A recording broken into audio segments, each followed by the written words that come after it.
Howdy. Welcome back to Dion Talk. In this video, I'm going to cover what seems to be the biggest nightmare that people can possibly imagine. Because when I'm talking to people and I bring up the fact that I reached financial freedom through rental properties, almost every single time people say something like, I don't want to do that. Some night I might get a call and I have to go plunge a toilet. And since we understand that when you're a property owner with tenants, it can't always be puppies and kittens. With 14 units and about 10 years of investing, 3 or 4 times I have got the call, my toilet's backed up. So what I'm going to do is run you through the steps of what I actually had to do when one time at 10 o'clock at night, I get the phone call that says, hey Dion, we're really sorry, we're in this unit, but every time we flush the toilet, stuff comes up into the bathtub. So, oh crap, I find myself in the middle of what everyone else seems to think would be a nightmare. And at the end of today's video, I have a message for my subscribers. Not only do I have the 14 rental units, but I also run a truck driving school. And I have 3 kids, I'm a single dad. Add to that the fact that I'm super lazy, which means the reason I'm able to do all of this, and I don't really think that this is a nightmare, is because I have systems in place. I made this video, which shows how I made it easy for me to self-manage my properties while working full-time.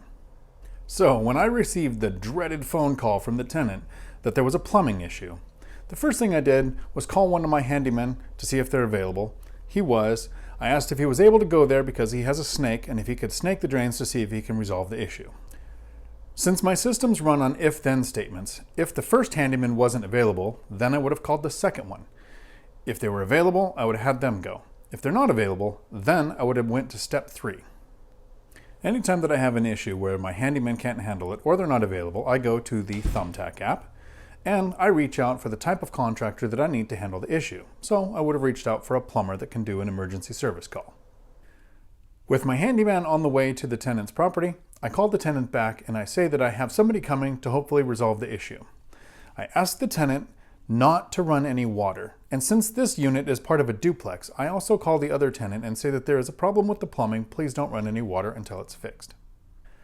But since I'm a firm believer that Murphy's Law is a real thing, and Murphy's 4th corollary is that if a sequence of events can go wrong, they will, and in the worst possible order, I wasn't clear enough with the tenant, and I didn't explain that if you were to run the washing machine and the dishwasher, that uses water.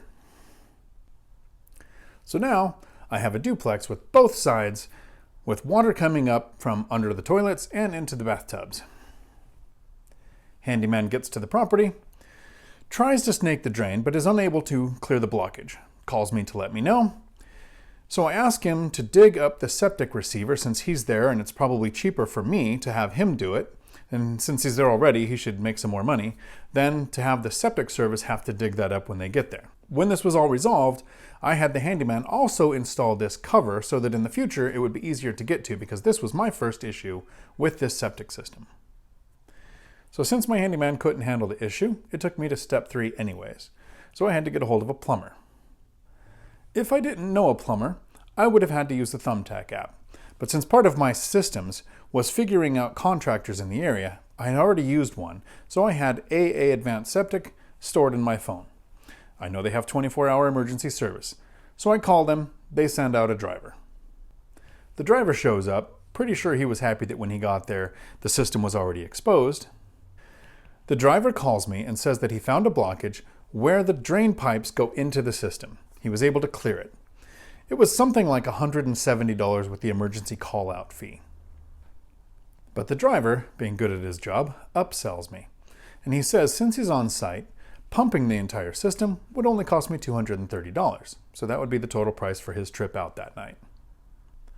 The next day, I had my handyman return and replace both wax seals under the toilets, and he did some cleanup. Issues resolved, tenants are happy, handyman got to make some money. Now I've got this plate in place in case the issue pops up again in the future. It's going to be a little easier for me to handle. So, for the people that I've talked to in the past that say they never want to be a landlord because of the nightmare call that can come some night when there's going to be a plumbing issue, let's go through what I actually had to do. I had to take a couple of phone calls from tenants.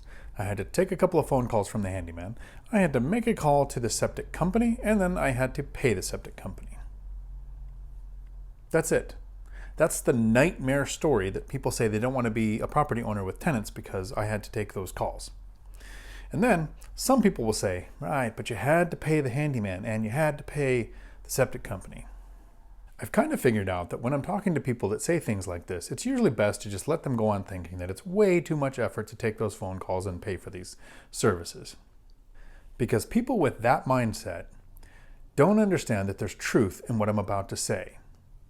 If you want something, you find a way. If you don't want something, you find an excuse. I'm pretty sure that since you're watching this, you're not looking for excuses. You're looking for the way.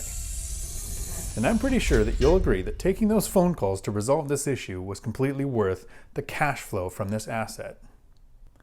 And as far as paying for the services, you'll understand, since you know that when you run the numbers to buy a property, you're actually setting aside 10% for repairs and maintenance. If you run them anyway like the way that I do, that means that I didn't pay for those services. The tenants did, because every single month, 10% of gross rents is going into an account to pay for issues like this. And even in a year where I replaced roofs, I never came close to spending 10% of gross rents on maintenance and repairs. And I'm going to be making more videos about the problems that can pop up when you're a property owner with tenants, because we know it isn't always puppies and kittens. But that still, to me, is a lot better than working 40 or more hours a week for 40 or more years to retire on 40% or less of what you used to make. At the beginning of this video, I said that I had a message for my subscribers. So if you're not one of my subscribers, until my next video, thanks for coming to my Dion Talk.